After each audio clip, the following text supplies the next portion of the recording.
So just a quick look at some of the highlights. This is not an exhaustive list, but it's some of the highlights to just remind us that everybody's been working really, really hard for the last year. We've hired a lot of different people, put people in different places, so you can kind of see what that is. We've done a fair amount of professional development and training and connecting a number of staff people in particular with either individuals or conferences or those kinds of things to get them up to speed in their area, moving into more data capturing systems. We had our NEAS visit, went well. They captured us as a work in progress, which, it's going to be where we are for a while. We have, sold now 2 parts of the property, the last one being sold on December 31st. Not to put too fine a timeline on it. So that is done and will help us out going forward. This is what the decrease in debt looks like. We're 11 down to 2 and, 2.2, 2.3, something like that, is where we are. This is the kind of change in debt service that is reflective of those sales and the change in taxes. So, just kind of skimming down those numbers, you don't need to be a mathematical genius to figure out that the sale of that property has given us enormous relief in our debt service and taxes, as well as some impact on our operating budget. So, by the way, if anybody has any questions as we go along, please feel free, or comments. Okay. Quick question Yeah. about debt service. Yep. Can you flip back? I'm just assuming that it says $35,000 per month, and that's $402 a year. Mm-hmm. Okay, so it's essentially, it's just. Yeah. Going to make sure what that number is. We did a strategic plan, and I think I sent out an analysis of that recently, so we're chugging along, although we need to pick up the pace a bit.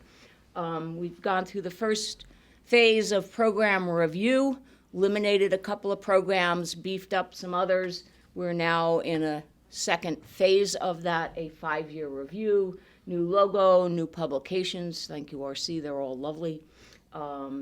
Getting ready, we had the NEAS visit.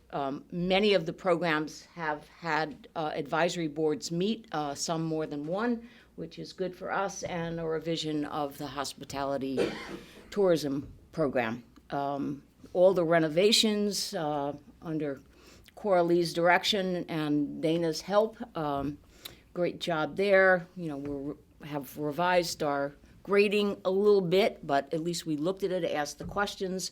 We've revised all of our contracts, revisions in the IMA program, 6 new trustees, had a retreat for faculty and staff and the board, and also for the Burlington College Council just recently, which Greg led. We've now adopted the communiversity idea and our partners and continue to figure that out, how to make it work well, and that's going to take a little bit of time. Okay, enrollment last year, enrollment this fall, significant drop, yeah, ouch. For this spring, we're not sure, but around that number, we hope. So this is something you can't read. We intentionally did this. But what this is a cash flow, and anybody wants to look at it, see John.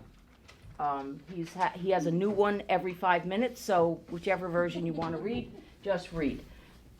Basically, this goes from now to October 21st. And it's a cash flow statement, what money's coming in, what money's going out. Along about the bottom here, it looks at our line of credit, which is completely used, and our loan to Vita. the operative thing here is long about, what line am I in? July, thank you. Long about July, this sort of bottom line number here, which you can't read, it's positive up until July. And then we go into the negative number. So we do have Plan B that we're working on to take care of this, but it's going to be tight. So the theme that you'll see in just a minute is we need to survive this year to thrive in the coming years. So we'll update people on that as we go along. Survive to thrive. We have to get through this year with a black number at the end of the bottom line, and then we can move into thriving mode. We've put a lot of the pieces in place so far, like the admissions team, a finance team, et cetera, and now we need to get through the rest of the year. Greg? When you say survive the rest of the year, do you mean July 1st? I mean till October when we start drawing down and getting tuition in. Yeah, through the summer, which is going to be the hardest part because we don't really have much revenue coming in. Okay, Sarah. The recruitment funnel, as you can see here, we're doing really well on inquiries and applications. We have some work to do with the conversions, and of course that gets updated every day, but it's looking quite positive. But just note that these numbers here, if you're comparing across, these numbers are numbers at the end of the recruitment season. These numbers here are year to date. So you're comparing apples and oranges there. Master's degree, this is a new venture. Thank you, Ryan. Just look at that, same thing.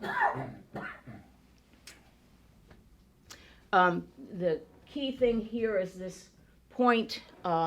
These are applications year to date for the last couple of years, last 4 years to be exact, from 2012 to 2016. And if you'll note, here's where we are for 2016. So we're looking quite good in applications. Of course, it's not over, if you excuse the baseball metaphor. It's not over till the fat lady sings, but we're looking pretty good.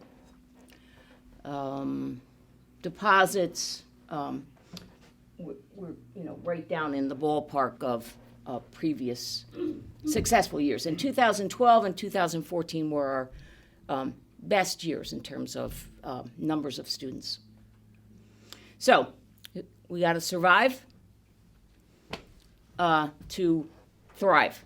So just so there's no doubt in anybody's mind, this is what it takes, $260,000 a month, plus our debt service to keep the college doors open. That's about $3.5 million a year. That means 160 FTEs. Okay, and that's with some level of comfort. Meg. Are community students through the high-tech program and NEI counted in that FTE? No, they're not, nor are they mixed in with our financials. And I'll talk about that a little bit more, but basically, the decision to keep the core of the college separate from our partnerships. Now, eventually, that money will be used by the college, but we want to keep them separate so that they're not commingled, and we know where we are at the core, and we know what we have over here that could go away at any moment. Okay. Thriving. The community is certainly going to be key to thriving. While those numbers and money are not going to be commingled, they are going to feed, if you will, the mothership when there's enough there to feed. But to keep them separate, because any one of these partnerships could go away at any time. So we have to be able to keep the core of the college on its own bottom, so to speak. But this will be separate. It will be very fluid. Partners will come and go. Funds will come and go, and student numbers will come and go. And there'll be an auxiliary, but we have to be able to survive on our own.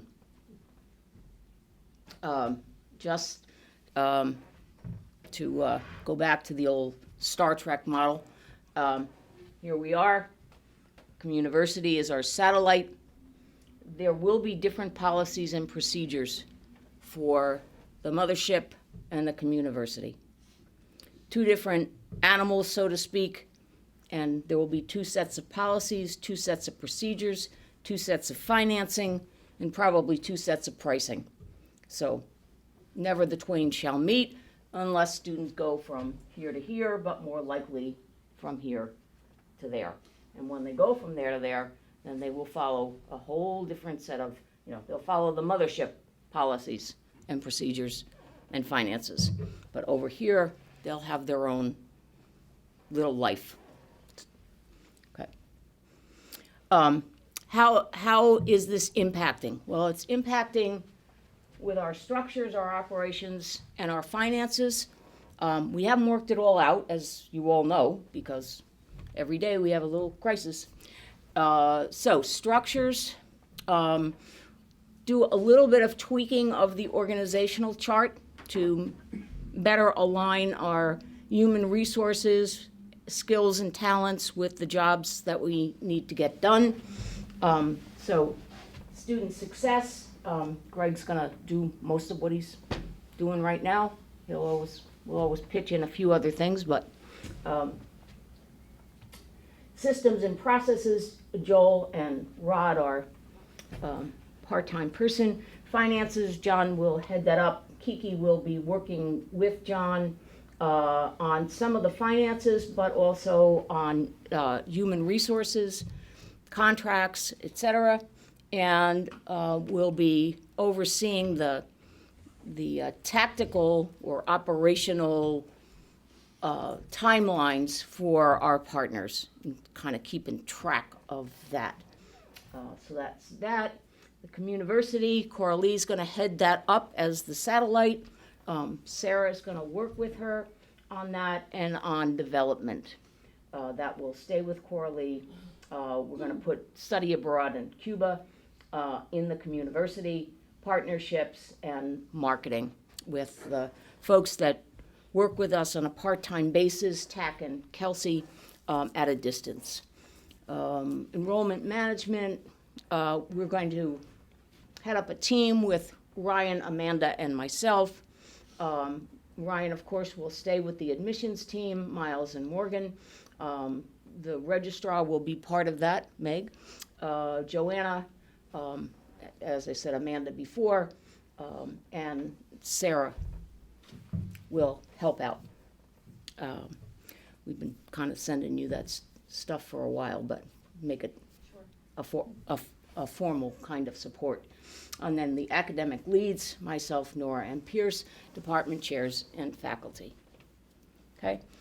It's liable to change next week, so don't get too attached.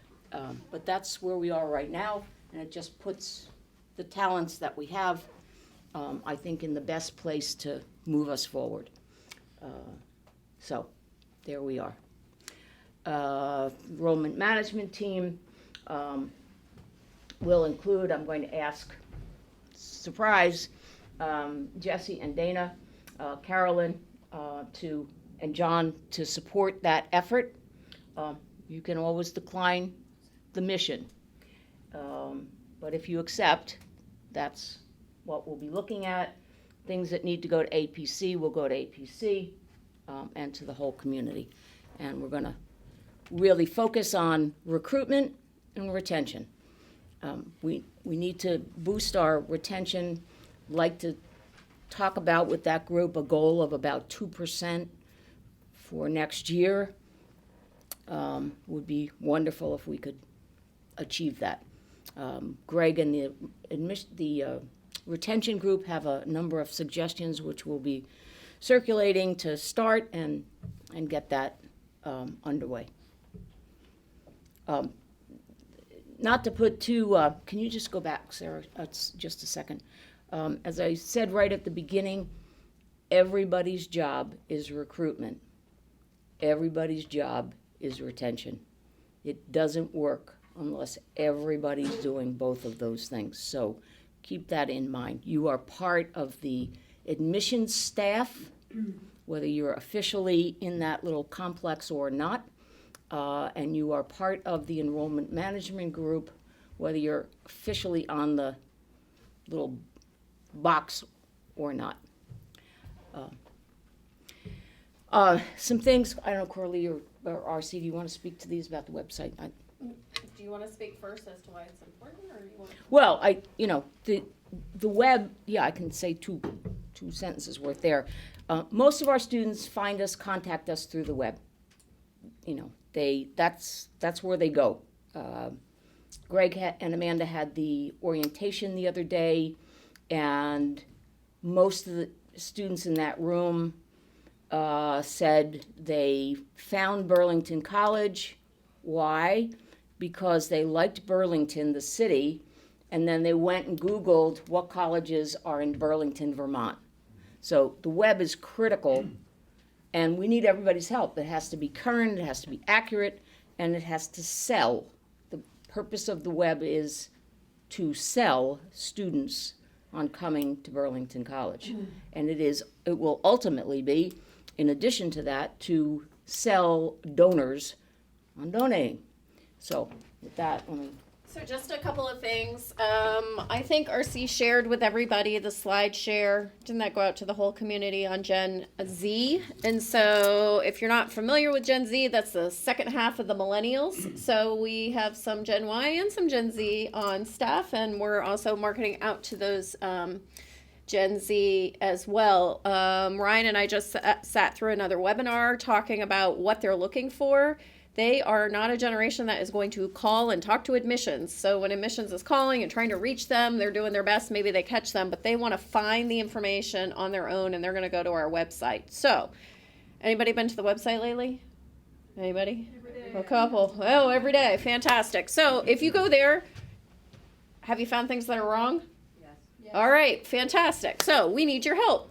So there's going to be a couple of ways of doing that, and I guess that'll be on the next slide. But before we get there, there's some key components that we need to have on the website, and I know we've talked about it for a little bit, and we have some early adopters, but we need to kind of get everybody moving in this direction. Content, that's the stuff we put on the website, comes in a variety of formats. There are your academic pages that are out there. There are blog posts that are out there.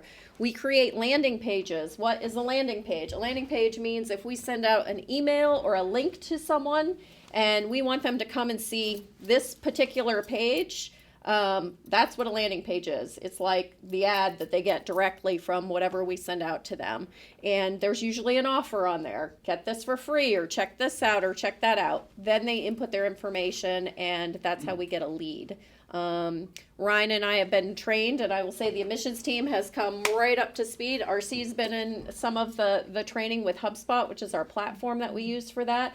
Lots of good back-end intelligence telling us when people are on the website, how many times they visited, what they looked at. So we have a lot of intelligence, and I think the admissions team now is actually using that as well to contact folks and track folks. So we have a really good tool, but we need everybody to start pumping some content our way. So let's see. Other student recruitment efforts. You know, we have print materials, but we've created fewer of those recently, and most of them are in-house, and we are sending those, anybody who gets those, the links on there are going to the website, because everybody's going to get it, then they're going to go check out your website. So we're spending a whole lot less money on print materials, other than trying to get folks to come to the website. And then all personal contact, hopefully everybody in this room has burlington.edu in their signature on their email.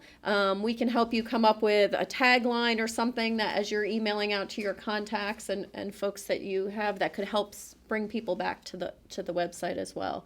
So, and our application process is on the website. Ryan, how many of our applications actually come in via the website versus paper? I mean, 9 out of 10 are online, if not more. So that process has to continually be streamlined and made easy and promoted and promoted and promoted. And we do it, but we have room for improvement. So if you go to the next slide, what needs to happen? So how can you all help? So we have some ideas up here.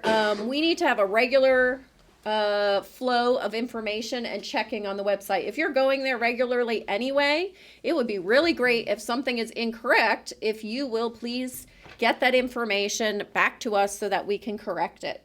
So Sarah Cornell is going to be the queen of organizing that. So at some point here, she'll be sending something out, but I'm thinking monthly. Department chair should be looking at your program. I know that there are probably classes up there that are not running or things that have changed. We also want to be able to add a tab that says things like, here are some places where our students have interned or where they have jobs. You as the faculty are in contact with them, and you might know some of that information that RC sitting there in design isn't going to know, or Ryan's not going to know, or I'm not going to know. So we need you to feed that to us. So there's that piece. Staff members, there's lots of areas. The financial aid area, admissions has stuff. I know they've started going through, but please review that and get back to us. And as I said, Sarah will have some process of nagging for that information, but it'd be really great if some of you want to if all of you would get on and take a look at it to get started. Content. So content is the stories. Just to give you an example, if you go to the next page, this was a little diagram we came up with. So we have a story. For example, Michaela has an art show. Michaela Johnson over at New Moon, right? Is that where it is? So there's our story. We have a student who has an art show. So we take that story and we see how can we exploit that? How can we use that and carve that up? Well, we write a blog post about it first, that it's up. We can write another blog post about when she has her reception, who was there, what people thought, quotes, things like that. That's planned. Right. So that happens. So you can get a couple of blog posts out of it. We can write something about the artist. We can promote it on the website, on the front page of the website, in a slider, in a student success story, on the art page, and then social media. We can blast that out on all the regular channels, but also, Pinterest and Tumblr and places that we're just now getting onto, because that's where those millennials are looking. It's not even necessarily Facebook. It's Tumblr and things that I don't even know about yet, but we're learning about them. So, and then of course, email marketing. So when we send out marketing, it is targeted to each particular group. It might have a profile in there, so we need a student story. We might need content on the website to be correct so we can link over to it. And everybody's looking for more information, more information, more information. Our email blasts that go out sort of catch their attention. We say, oh, well, check this out, where this award was given, or this student did this, or this professor did that. And it brings everybody back to the website. So if you have ideas for stories, what's going on, what's happening, we will take that and then we can carve it up and help come up with ideas of how do we really get that story out to everybody. Can you just go back one page and make sure I got everything?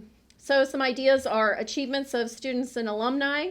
Would love to have those. It's going to be really important when we start fundraising, that we can say, hey, look what we're doing for the community. Look at these successful alums. This is what we're turning out here. Faculty achievements. Please share what's going on with you or your area of expertise. If you're reading something out in a journal that's in your area and you want to comment on it, we put that on the blog and folks will search for that and they'll come up with Burlington College, and slowly we will build a reputation for being an expert in an area.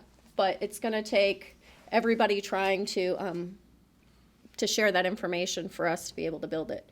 Events in your department and the marketing department. So I would start with Sarah if you have an idea.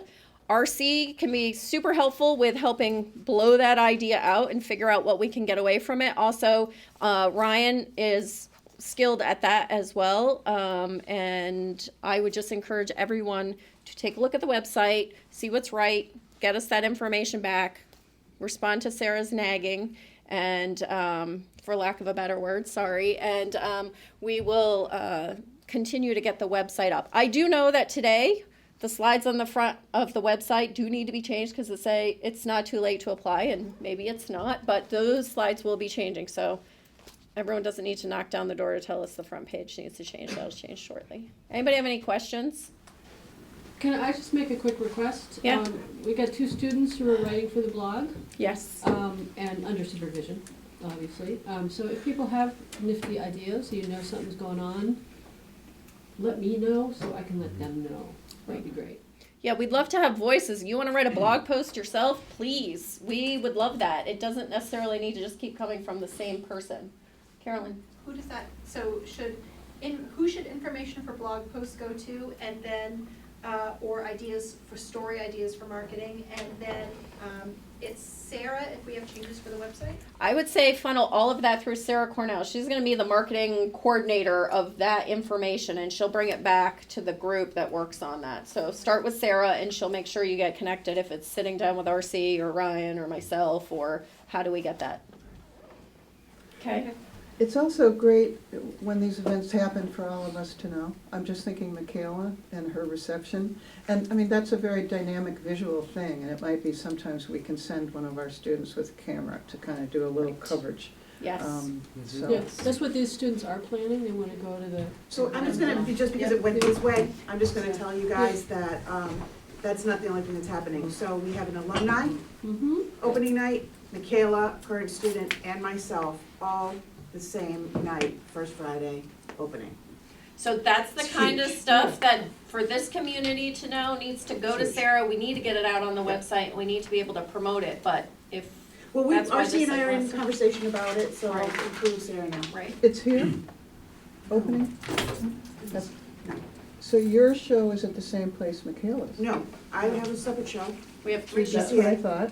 3 shows. Some- and Yeah, Casey posted on has the a bulletin separate board show. right out here, and Michaela's is down on the TV screen, so. Okay, we kind of mixed up a couple of slides here, sorry about that. We were talking about what it's gonna take, organization, and we just looked at the organization chart, operations, core policies and community policies. Finances, the goal is 300 FTEs for the mothership and the financial equivalent for the community. Different measurements. So now we can go back. Sorry about that, Sarah. 2 more. Okay, just to keep these in front of you, my recent meetings at ACE from the American Council on Education. These are the top trends nationally at colleges, strategy and finance, what the role of faculty are going to be in the future, outcomes, of course, diversity and equity, federal policies, which we're going to increase, and reporting will increase. Likewise, accreditation, yeah, we're going to probably have to have a whole crew to just report. Accreditation will get tighter. I've just finished reading the new standards, which we will be held accountable to in 2017. Let me tell you, they are quite specific, quite directive. There's not a lot of loose in it. And the impact of technology. Some of the others, MIT has now started into what we've been calling badges. They're now into what they call micro-credentials. Boot camps, which are essentially high-tech by another name. And Southern New Hampshire has just partnered with some of the boot camps to give them credit and roll them into, associate bachelor's degrees. Unbundling of education, in other words, parceling it out into little units or micro units to credential micro pieces that students can put all together and say, here's all my credentials. We're at the tip of a sea change in higher ed, and it's related to micro credentials, boot camp, unbundling, individualized, and you can put you don't need to put the word certification, certifications or individualized programs learning. So you folks have been doing this for a long time. but the rest of the world is catching up. And multiple entry points, more, yep, entry points. Okay. Can you talk boot camp? Yeah. What is Go ahead, it? Sarah. What is it? It is like high tech. These are non-accredited educational nonprofit organizations who train people mostly in technological healthcare fields. And then colleges are now pairing up with them and saying, yes, we'll grant you credit for that, so you can eventually get a certificate, an associate's, etc. There's about 4 that are quite prominent. One prominent in New York. Lost track of where the other 4 are. Chicago, yeah. And then there's two others that are. It's all right, I just didn't. Yeah. Here's what it was. Okay, so what's it gonna take to go from surviving to thriving? Time on task. There's no getting around it. Change. We're gonna continue to see change. Flexibility. I can't say that word too often. Everybody's gotta be flexible. Accountability. We need to be more accountable. Communications will be key, and that's always the bugaboo at any institution. Communications, communications, communications. But when in doubt, ask. Just ask. Willingness and discipline. We've got to be really disciplined about what we focus on, what we do, how quickly we do it, and how well we do it. And doing it well and doing it quick have got to be together. Can't be at odds. And the bottom line is, please do whatever needs to be done, whether it's in your job description or not, whether it's your turn to empty the garbage can or not. Just do it. College needs everybody. There's no room in this organization for somebody to hide, you know? Can't sit in the back row and nod off. If you're not doing something, and if you're not doing it well, if you're not doing it fast, if you're not being flexible, and if you're not doing whatever needs to be done at any given moment, then you're not helping. So we need everybody to do it, because what you see here is that this is us. There's not a lot of bodies to go around. But this is Burlington College's time. This is the time in the sun for the college to shine. If we are on the same page, if we work together in a disciplined fashion and persevere through some challenging times, they're going to continue till we get into next year and beyond, the college will thrive. And if the college thrives, then we'll all thrive. So, survive to thrive. That's what we got to do this year. Survive, so we can thrive next year. Last one. I hope you can read that. Can everybody read it? If you can't, I can read it to you. It says, relax. Higher ed has always been a mess. That's what makes it great.